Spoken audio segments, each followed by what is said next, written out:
about playing Corin. I think I haven't seen him in brackets for a while. I don't think he's been on stream matches that I've like had an opportunity to see. Tressa, that's kind of like Tresh. That's me. Like yeah, close, for me. close.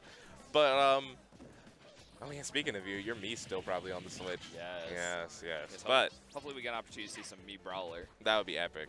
But kind of bringing it back to the set, we actually have more Pikachu. This is just a tournament of Pikachu. A lot of Pika today. Never seen such a concentration in one bracket. But Scoutblade probably gonna bring something new to the character as this matchup against Corin, a whole different breed of character from what we've seen facing Pikachu before. So we've had our campy matchup, we've had our boxing matchup, and now we have the swordy matchup.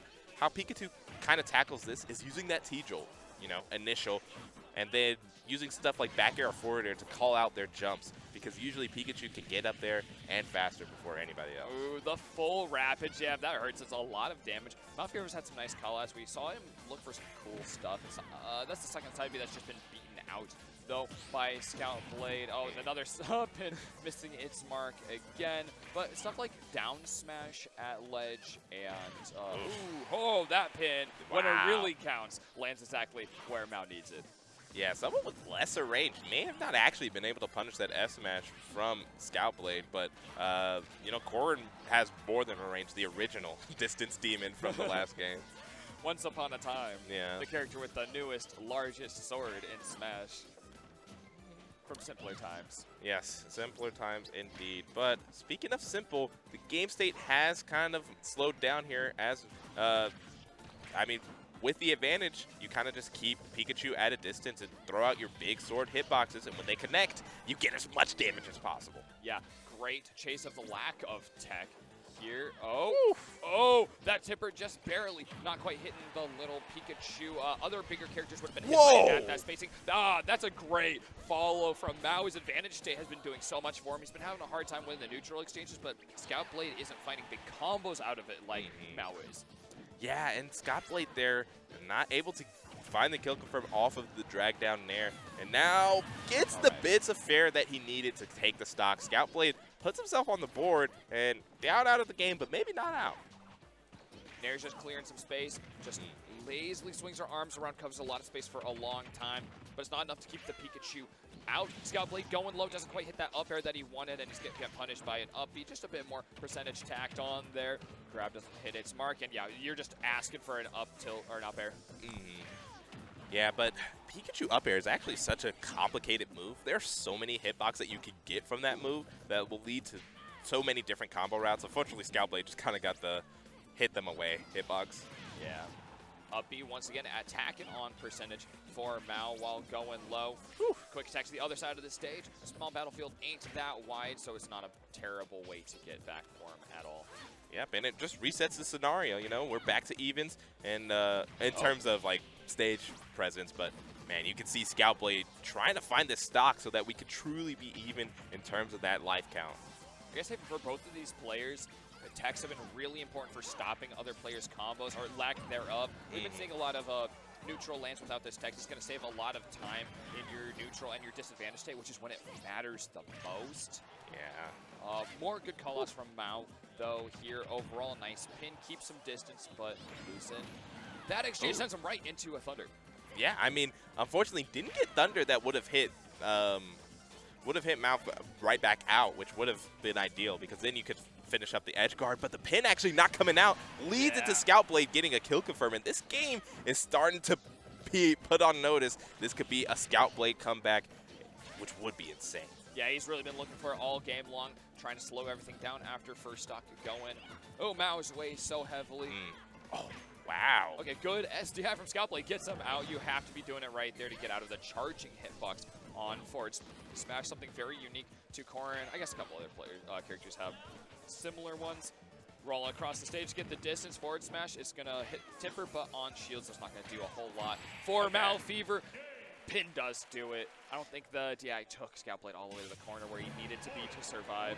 Yeah, and it was close there. I mean, Scoutblade was going untouched for a long period of time, but the pin is finally able to connect, and Mao gets the stock in the game. We're moving on to game 2, but that is the type of game 1 that really puts you on the edge of your seat, because it was like Mao had a controlling lead, I think 3 stocks to 1 at one point, and Scoutblade almost brought it all the way back. So he's coming in hot. He knows that he can win this game 2 and bring it to game 3. Mao probably has to put this fire out immediately. I think if I'm Scoutblade, the things I'm really going to be focusing on going to the second game to try and find some revenge off of game 1. He's going off stage a lot to try and gimp Corin. She doesn't have many recovery routes.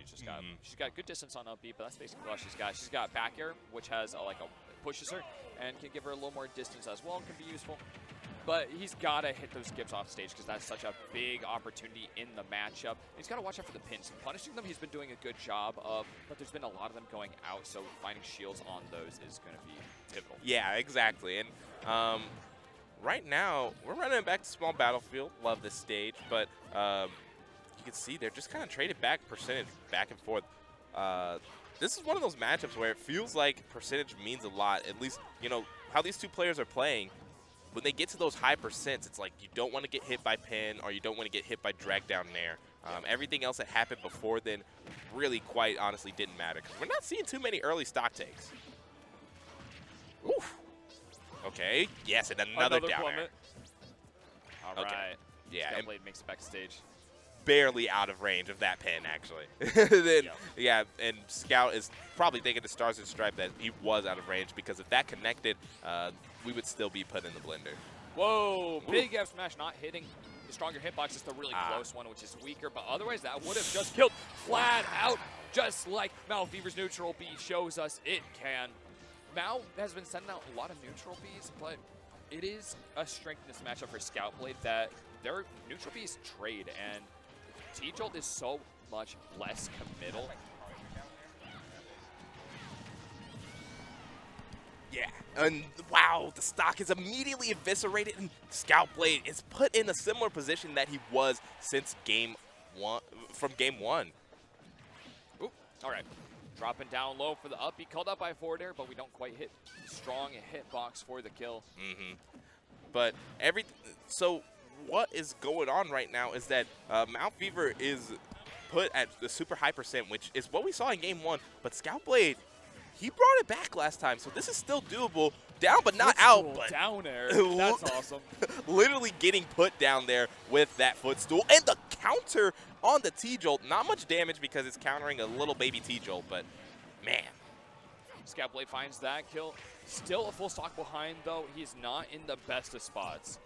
Yeah, it's looking a little bit tough, but I really appreciate Scoutblade's just ambition to continue fighting here. Still has not connected with anything, though. All right, going for the dash attack. And, okay, drag down nair. And we got lightning loops on deck here. This platform is going to be a little bit annoying, but the hard DI in lets Scoutblade put on 57% unanswered.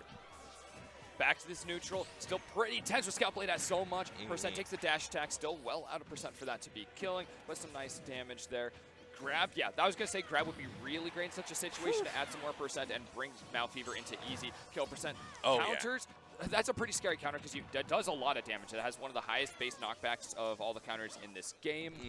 Actually, I think it just was post-DLC the highest base knockback counter in the game. So if Scoutblade gets a tough T-Jolt and then wants to capitalize on it, he can't if there's a counter like that going out. What?